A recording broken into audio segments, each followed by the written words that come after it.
মধ্যপ্রাচ্যের আকাশ এইমাত্র যেন রক্তের রং ধারণ করেছে। ধোঁয়া আর অগ্নিশিখার এক অপূর্ব মিলন ঘটেছে সেখানে, যেখানে আর কোনো আলোর নিগুড় পথ দেখা যাচ্ছে না।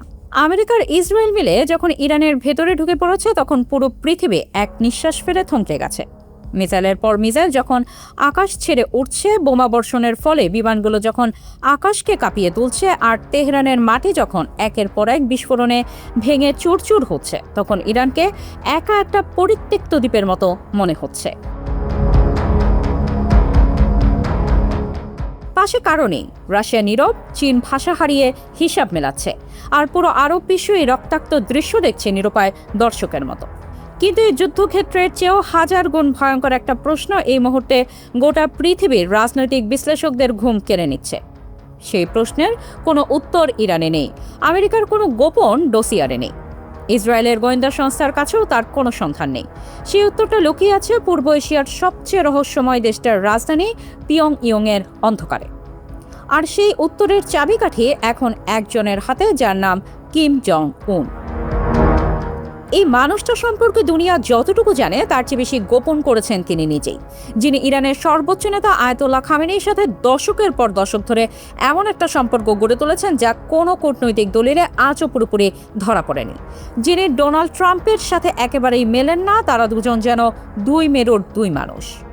আর ইসরায়েলের প্রধানমন্ত্রী বেনিয়ামিন নেতানিয়াহুকে তিনি কোনো রাগঢাক না রেখে প্রকাশ্যে ক্যান্সার বলে গালি দিয়েছেন। ঠিক এই জায়গা থেকেই আসল ভয়ের সূচনা। চিন্তা করুন একবার, যে পারমাণবিক বোমার আতঙ্কে আমেরিকা ইরানের ভেতর ঢুকে মিসাইল বর্ষণ করছে, যে পারমাণবিক কর্মসূচির ভয়ে নেতানিয়াহুর যুদ্ধবিমান ইরানের আকাশে বোমা ফেলছে, সেই পারমাণবিক বোমা উত্তর কোরিয়ার কিম জং উনের কাছে এই মুহূর্তে 50টিরও বেশি মজুদ আছে।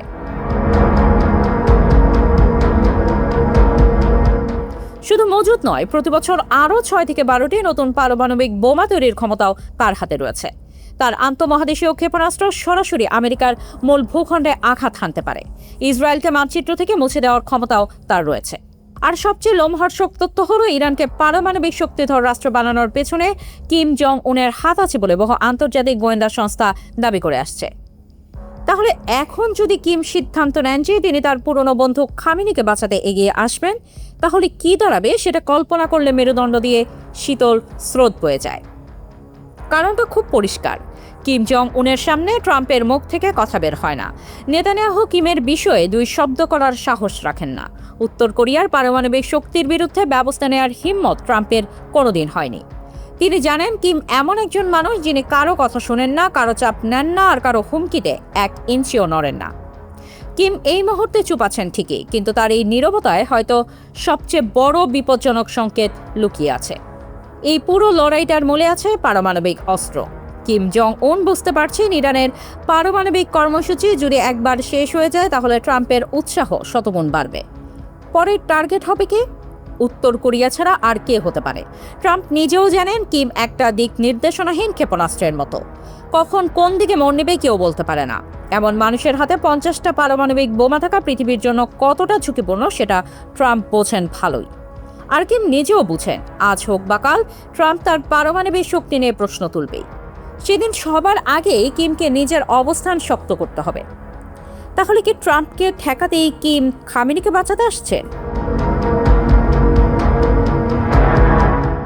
এই আশঙ্কাটা যতটা ভয়ানক শোনায়, তার পেছনের গল্পটা তার চেয়েও গভীর। উত্তর কোরিয়ার ভেতরে এই মুহূর্তে এমন কিছু ঘটছে যা বাইরের পৃথিবী জানে না। কিম জং উন নিজের শরীর নিয়ে আতঙ্কিত।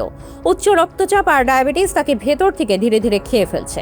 মৃত্যুর ভয় ঢুকে গেছে তার মনের গভীরে। তিনি ভাবছেন, তিনি চলে গেলে উত্তর কোরিয়ার কি হবে? এই পারমাণবিক শক্তির ভয় কে ধরে রাখবে? আমেরিকা তো সুযোগ পেলেই দেশটাকে গিলে ফেলবে। এই ভাবনা থেকেই কিম নিজের রক্তের ধারা দিয়ে আরেকটা লাইন টানার প্রস্তুতি নিচ্ছেন। সেই লাইনের নাম কিম জু এ। তার নিজের মেয়ে, মাত্র 13 বছর বয়স। ভাবুন একবার, 13 বছরের একটা কিশোরীর হাতে 50টি পারমাণবিক বোমার নিয়ন্ত্রণ তুলে দেওয়ার কথা ভাবা হচ্ছে। পৃথিবীর বেশিরভাগ দেশে 18 বছরের আগে কারো হাতে সাধারণ অস্ত্র দেওয়াই বৈধ নয়, অথচ কিম জং উন পুরোদমে প্রস্তুতি নিচ্ছেন নিজের মেয়েকে সেই অকল্পনীয় ক্ষমতা বুঝিয়ে দিতে। মাত্র ৪৮ ঘন্টা আগে পিয়ং ইয়ংয়ে ক্ষমতাসীন কোরিয়ান ওয়ার্কার্স পার্টির নবম কংগ্রেস অনুষ্ঠিত হয়েছে। সেখানে কিম আর তার মেয়ে কিম জুয়ে একই ধরনের জ্যাকেট পরে হাজির হয়েছিলেন। উত্তর কোরিয়ায় কিমের পোশাক কপি করার অধিকার কারণেই, তার স্ত্রীরও না বোনেরও না, কিন্তু মেয়ে সেই পোশাকে এসেছিলেন প্রকাশ্যে। এটা শুধু পোশাক নয়, এটা উত্তরাধিকারের প্রতীকী ঘোষণা। এরপরই উত্তর কোরিয়ার সরকারি সংবাদ মাধ্যম KCNA এমন কিছু ছবি প্রকাশ করেছে যা দেখে গোটা দুনিয়া নড়ে উঠেছে। ছবিতে কিম জং উন নিজের ১৩ বছরের মেয়েকে স্নাইপার রাইফেল চালানো শেখাচ্ছেন। কিভাবে টার্গেটে আঘাত করতে হয়, কিভাবে দূরবীন দিয়ে লক্ষ্যবস্তু ধরতে হয়, সব শেখাচ্ছেন হাতে ধরে। কিম জুয়ে দূরবীন দিয়ে টার্গেট দেখছেন, তারপর স্নাইপার রাইফেল তুলে নিশানা লাগাচ্ছেন। বাবাও পাশে দাঁড়িয়ে রাইফেল তুলে নিশানা লাগাচ্ছেন। কত দূরে আঘাত করা হচ্ছে, কতটা টার্গেট করা হচ্ছে সে বিস্তারিত আসেনি, কিন্তু ছবিগুলো যে বার্তা দিচ্ছে সেটা পরিষ্কার। উত্তর কোরিয়ার ক্ষমতার ভবিষ্যৎ ঠিক হয়ে গেছে। ফায়ারিং রেঞ্জে কিমের পাশে দাঁড়িয়েছিলেন তার ঘনিষ্ঠ সিনিয়র কর্মকর্তা ওয়াং চঞ্চল। কোরিয়ান ওয়ার্কার্স পার্টির কেন্দ্রীয় কমিটির সদর দপ্তরে এই অনুষ্ঠানে কিম আর কিম জুয়ে মিলে কর্মকর্তাদের হাতে স্নাইপার রাইফেল উপহার দিয়েছেন। উত্তর কোরিয়ায় এই রীতি আছে, নেতা যখন কোনো কর্মকর্তাকে রাইফেল দেন সেটা পূর্ণ আস্থার চূড়ান্ত প্রতীক হিসেবে গণ্য হয়। ২০২০ সালেও কিম কোরিয়ান যুদ্ধের বার্ষিকীতে সেনা কর্মকর্তাদের বন্দুক উপহার দিয়েছিলেন। ৫ বছর পর আবার এই ঐতিহাসিক বৈঠকে তিনি নিজের শক্তি প্রদর্শন করলেন আর পাশাপাশি মেয়েকে ভবিষ্যতের উত্তরাধিকারী হিসেবে দুনিয়ার সামনে তুলে ধরলেন। কিন্তু এসবের বাইরে আসল কথাটা হলো ইরান আর উত্তর কোরিয়ার মধ্যে সম্পর্কটা কতটা গভীর, কতটা পুরনো আর কতটা বিপজ্জনক। ইরান ইরাক যুদ্ধের সময় উত্তর কোরিয়া ইরানের পাশে দাঁড়িয়েছিল, তেলের বিনিময়ে অস্ত্র সরবরাহ করেছিল। ইরানের সাহাব 3 মিসাইল উত্তর কোরিয়ায় নরম মিসাইলের হুবহু নকল। কোরাম শহর মিসাইল মসুদানের copy, Sejjil missile SKN-1 SBL এর প্রতিরূপ। ২০০৩ সাল থেকে উত্তর কোরিয়া ইরানকে পারমাণবিক প্রযুক্তিতে সরাসরি সাহায্য করে আসছে। ২০১২ সালে দুই দেশের মধ্যে প্রযুক্তিগত সহযোগিতার আনুষ্ঠানিক চুক্তিও স্বাক্ষরিত হয়। ২০১১ সালে একটি আন্তর্জাতিক রিপোর্টে উঠে এসেছিল যে উত্তর কোরিয়া ইরানকে পারমাণবিক বিস্ফোরণের সিমুলেশন সফটওয়্যার বিক্রি করেছিল। এই তথ্যগুলো জানলে বোঝা যায় ইরানের পারমাণবিক স্বপ্নের পেছনে পিয়ং ইয়ংয়ের ছায়া কতটা দীর্ঘ। কিম জং উন তার বন্ধুদের বন্ধু বলা হয়। রাশিয়া চীনের পাশে তিনি সব সময় দাঁড়িয়েছেন। ২০২৫ সালের জুনে যখন ইসরায়েল ইরানে হামলা চালিয়েছিল তখন কিম প্রকাশ্যে ইরানের সমর্থনে দাঁড়িয়েছিলেন। ইসরায়েলকে সন্ত্রাসী আর ক্যান্সার বলেছিলেন কোনো লুকোচুরি ছাড়াই। সেই যুদ্ধ থামেনি কখনো। কিম সেই সময়ে পূর্ব সাগরে একসাথে 10টি মিসাইল ছুড়ে দিয়েছিলেন, ঠিক যখন দক্ষিণ কোরিয়া, আমেরিকা আর জাপান যৌথ সামরিক মহড়া চালাচ্ছিল। 1 বছর পর আবার সেই একই ছবি ফিরে এসেছে। 9 থেকে 19 মার্চ ফ্রিডম শিল্ড নামে যৌথ সামরিক মহড়া আসছে দক্ষিণ কোরিয়া আর আমেরিকার। আবারও ইসরায়েল ইরানে হামলা করেছে, আবারও আমেরিকা প্রকাশ্যে মিসাইল বর্ষণ করছে। পরিস্থিতি যেন 1 বছর আগের আয়নার প্রতিবিম্ব। একই ঘটনা, একই আতঙ্ক, একই প্রশ্ন। কিম আগেই সতর্কবাণী দিয়ে রেখেছেন, বলেছেন তিনি ইরান নন। উত্তর কোরিয়ার নিরাপত্তার হুমকি এলে, পারমাণবিক কর্মসূচিতে বিপদ দেখা দিলে দক্ষিণ কোরিয়াকে পুরোপুরি মুছে ফেলার আর তাদের মিত্রদের শিক্ষা দেওয়ার ক্ষমতা তার আছে। পার্টি বৈঠকের শেষ দিনে তিনি হুমকি দিয়েছেন সরাসরি। বিশেষ করে আমেরিকাকে উদ্দেশ্য করে বলেছেন, পারমাণবিক কর্মসূচি বাড়াতে তিনি কোমর বেঁধে নেমেছেন। আমেরিকা যদি উত্তর কোরিয়ার বর্তমান পারমাণবিক মর্যাদা মেনে নেয়, শত্রুতামূলক নীতি থেকে সরে আসে, তবে এই সম্পর্ক ভালো হওয়ার সম্ভাবনা আছে। কিন্তু আমেরিকার জবাব কিমকে আরও ক্ষুব্ধ করেছে।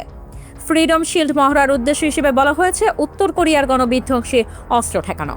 কিমের পরে দক্ষিণ কোরিয়াকে সবচেয়ে বড় শত্রু ঘোষণা করে বলেছেন, কিছু করলে নাম ও নিশানা মুছে যাবে।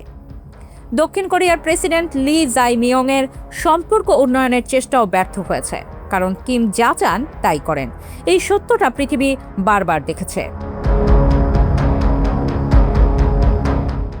ট্রাম্প গোটা দুনিয়াকে হুমকি দেন, দেশের পর দেশকে শুল্কের বোঝায় চাপা দেন, ইরানের ভেতরে ঢুকে মিসাইল মারেন, কিন্তু কিম জং উনের সামনে মুখ খুলতে ভয় পান। কারণ ট্রাম্প জানেন কিম সেই মানুষ যিনি ভয় পান না, কিছু হাঁটেন না আর হুমকিতে দমে যান না। এখন ইরানের উপর এই তাণ্ডবের পর কিম আবার সতর্ক হয়ে গেছেন। তার চোখে ইরানের পতন মানে তার নিজের ভবিষ্যতের উপর সরাসরি আঘাত। আর শেষ প্রশ্নটাই সবচেয়ে ভয়ঙ্কর, সবচেয়ে লোমহর্ষক। কিম কি তার পুরনো বন্ধু খামেনির পাশে গিয়ে দাঁড়াবেন? আমেরিকার বিরুদ্ধে কি তিনি একটা নতুন ফ্রন্ট খুলবেন? যদি তিনি এই সিদ্ধান্ত নেন তাহলে মধ্যপ্রাচ্যের এই যুদ্ধ আর আঞ্চলিক থাকবে না, সেটা হয়ে যাবে পৃথিবী কাঁপানো তৃতীয় বিশ্বযুদ্ধের সূচনা। আর সেই যুদ্ধে কে জিতবে কে হারবে সেটা কেউ জানে না, শুধু এটুকু নিশ্চিত যে হারবে মানব সভ্যতা। এই ভয়াবহ পরিস্থিতির প্রতিটি আপডেট সবার আগে পেতে আমাদের চ্যানেলটি এখনই সাবস্ক্রাইব করুন এবং বেল আইকনে ক্লিক করে রাখুন।